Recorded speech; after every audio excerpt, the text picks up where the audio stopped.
Voilà, on poursuit cette matinale VIP, une matinale où nous écoutons du jazz et c'est bien normal puisque nous sommes en compagnie de Victor Gachet, le batteur et le manager du groupe Les Chapeaux Noirs, un groupe qui nous vient de Strasbourg, qui propose du jazz, des groupes d'ailleurs à Strasbourg qui font du jazz à ma connaissance, qui est sûrement limité, mais il n'y en a pas 30 non plus, enfin il n'y en a pas beaucoup. Alors il n'y en a pas 30 c'est sûr, mais il y en a quelques-uns quand même, on n'est pas seul non plus dans ce qu'on fait, il y a pas mal, il y a de très très bons musiciens aussi à Strasbourg. Il y a un groupe qui nous a beaucoup influencé quand on s'est créé, qui continue de nous influencer, c'est Ozma. Donc ils sont plus basés à Strasbourg, ils sont plutôt à Paris maintenant, mais ils viennent de Strasbourg. Et c'est à ma connaissance en tout cas le seul groupe de jazz qui tourne vraiment vraiment à l'international, qui ont fait plusieurs fois le tour du monde, etc. Et dont la musique est absolument géniale. Il y a ITJ qui sont pas du tout dans la même esthétique que nous, mais qui sont quand même aussi dans une musique improvisée qui a des liens forts avec le jazz. Et il y a quand même pas mal de projets et de musiciens, en tout cas, de très grande qualité en Alsace. C'est vrai qu'on a l'impression, alors là aussi j'extrapole un petit peu, mais c'est une sensation à moi, mais qu'il y a des grands festivals qui existent, même par ici, à la Petite Pierre, il y en a un qui existe, il y en a aussi, enfin il y en a plusieurs qu'on pourrait citer, je pense, mais peut-être pas de petits lieux un peu confidentiels, de clubs de jazz, je crois pas que ça existe, ou pas vraiment, en tout cas, à Strasbourg, en Alsace. Alors, je dis des bêtises. Non, tu dis pas de bêtises du tout. Mais c'est vrai que... Alors, il y a Jazz d'Or, qui est un gros festival quand même, qui est centralisé à Strasbourg et qui travaille aussi en partenariat avec l'Allemagne, etc., qui font pas mal de choses. Mais pour ce qui est de faire jouer la scène jazz locale, même pour les amateurs de jazz, pour aller écouter du jazz, il n'y a pas de club. Il n'y a pas de club dédié au jazz à Strasbourg. Il y en a un peu plus en Lorraine, à ma connaissance. Mais c'est vrai qu'on manque cruellement d'un lieu dédié au jazz sous toutes ses formes à Strasbourg. Alors j'ai l'impression que le public justement est demandeur et intéressé. Ouais, absolument. Oui. Voilà. Bon, on va parler du coup de la scène. Ça tombe bien. Donc les Chapeaux Noirs sur scène, notamment. Donc Timeless, c'est le titre qu'on écoutait à l'instant. Timeless, justement, on en parlait tout à l'heure. Là aussi un extrait de l'album Alba, le nouvel album des Chapeaux Noirs, qui mélange les instruments classiques avec des samples, donc des sons numériques, des sons électro.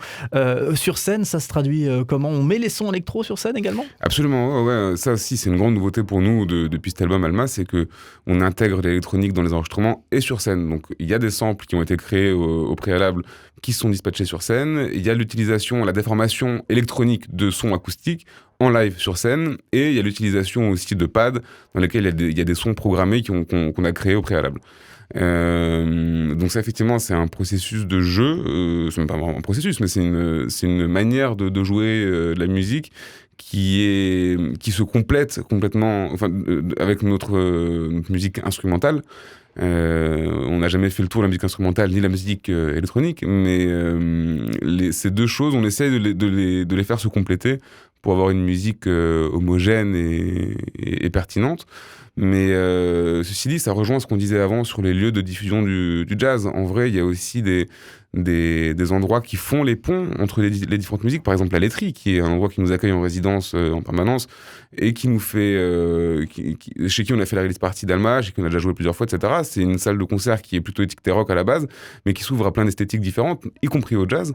Et ça suit le mouvement naturel de la musique, en fait, qui est de créer des ponts entre les différents styles et de flouter les différences et les barrières stylistiques qui deviennent obsolètes. Et donc, effectivement, il y a des lieux qui permettent une certaine ouverture vers d'autres musiques, y compris le jazz. Et du coup, ça pose la question, est-ce qu'il y a vraiment besoin d'avoir un lieu destiné au jazz ? Je ne sais pas s'il y a d'autres lieux qui en font jouer. De la même manière que dans notre musique, on intègre des façons de jouer qui sont héritées d'autres styles, quoi.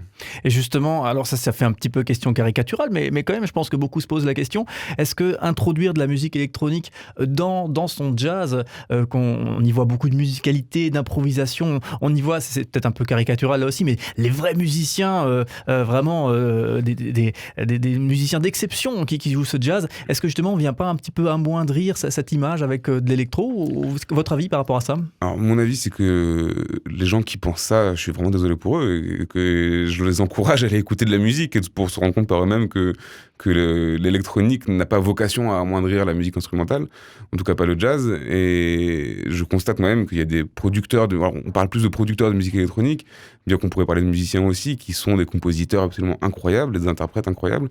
Et c'est comme tous les mélanges, il y en a qui sont faits avec des fautes de goût qui sont criantes et qui font mal aux oreilles, et il y en a d'autres qui sont faits avec finesse et subtilité, mais quand c'est bien fait, non, vraiment, l'électronique ne vient pas amoindrir quoi que ce soit. En tout cas, les chapeaux noirs sur scène, c'est à voir absolument. Et alors justement, il y avait des belles choses qui sont déjà faites, hein, des tournées internationales en Europe notamment. On parlait de la Suisse, l'Allemagne, Luxembourg, etc. Et il y a une date ce soir. Absolument. Alors ça, c'est un... Ça tombe bien. Ça tombe très bien, ouais. C'est un projet qui nous tient beaucoup, beaucoup à cœur. Moi, personnellement, c'est vraiment un rêve de gosse qui est en train de commencer à se réaliser. C'est qu'on joue avec les percussions de Strasbourg, qui est un ensemble de musique contemporaine, de percussions contemporaines, qui est absolument incroyable et qui a plus de 50 ans d'existence, qui a fait plus de 20 tournées aux 4 coins du monde. Là, pour le coup, en termes d'existence, ils sont loin, loin, loin... devant beaucoup de groupes, nous y compris, et on a la chance, portée par Artefact et la laiterie, de collaborer avec eux à l'occasion de leur release party de l'album Rains, donc qui sort ce soir, après laquelle donc, ils font un concert de release party, après lequel on va collaborer avec eux sur une jam session avec eux sur le répertoire d'Alma. D'accord, donc rendez-vous pour vous écouter, en plus avec ce formidable ensemble. Avec une équipe de choc, ouais, voilà, vraiment. ce soir. On se rend où exactement? Il y a une billetterie, comment ça se passe? Alors, il y a une billetterie sur place, il y a une billetterie aussi au préalable sur Internet, et ça se passe donc à partir de 20h30 au Théâtre de Haute-Pierre à Strasbourg. Voilà, donc pour rendre toute cette musique qu'on écoute concrète et sur scène, eh bien, il faut absolument vous déplacer ce soir. Également des dates de prévues en décembre, Paris, Moselle, également en Suisse, là ça sera en février 2020, il faudra attendre un petit peu. Paris, ça sera où exactement?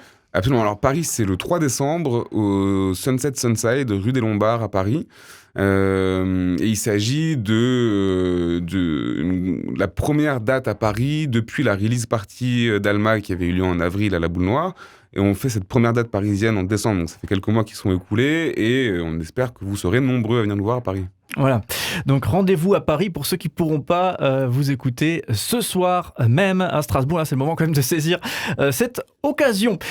Avant d'écouter encore un extrait d'Alma, eh bien peut-être parler encore un tout petit peu de la scène, peut-être un grand moment de scène. Souvent, les musiciens de jazz sont spécialistes pour nous parler de la magie de la scène, sont spécialistes pour nous dire qu'il se passe quelque chose, qu'on va au-delà de ce qui était prévu sur la partition, qu'il y a un dialogue entre les musiciens. Je pense que ce champ lexical, vous le connaissez bien. Alors, concrètement, qu'est-ce qui s'est passé dans un concert que vous avez jugé extraordinaire et magique?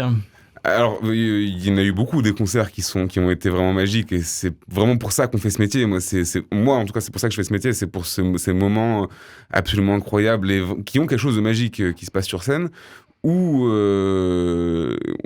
on peut être galvanisé vraiment par l'échange qu'on peut créer avec le public et dans lequel il peut se passer des réels imprévus et des réelles surprises et dans la musique qu'on joue et dans le dialogue qu'on a entre nous sur scène avec les musiciens, y compris avec les techniciens d'ailleurs, et avec le public. Et en l'occurrence, là tout récemment, quand on a fait la release party d'Alma, donc à la laiterie, devant une salle pleine et un public chaud bouillant, on a eu vraiment une espèce de communication comme ça assez incroyable entre nous et avec le public qui nous a fait sortir des choses qui jamais n'étaient sorties en répète, jamais n'étaient sorties en studio, jamais n'étaient sorties en résidence et qui sont vraiment la marque de fabrique du live et du show vraiment en concert.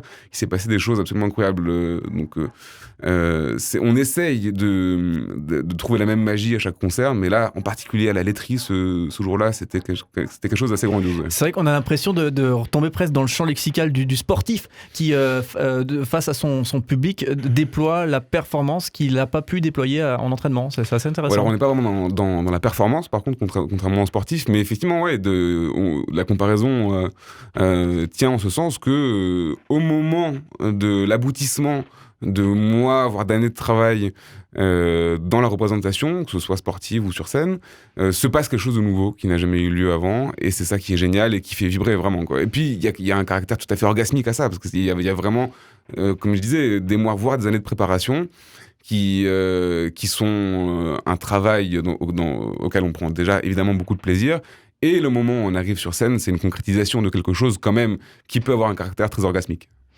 Les Chapeaux Noirs, c'est du jazz, on adore, ça fait des années qu'on adore, et là on est content que ce nouvel album soit là. Il s'appelle Alma, il est sorti en mars 2019, il est disponible donc sur vos plateformes habituelles, téléchargement et streaming.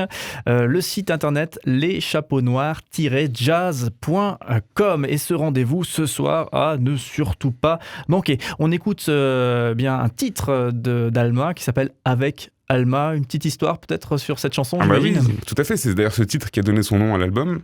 C'est une ballade toute douce, très calme, qui a donné son nom à l'album parce que Alma n'est autre que la fille de Léonard, notre saxophoniste, à qui on dédie cet album comme petit cadeau de bienvenue sur Terre. Un joli cadeau pour le coup. Merci. Alors on s'écoute ça, et Victor Gachet, on vous retrouve tout à l'heure pour parler des Chapeaux Noirs et de ce nouvel album Alma.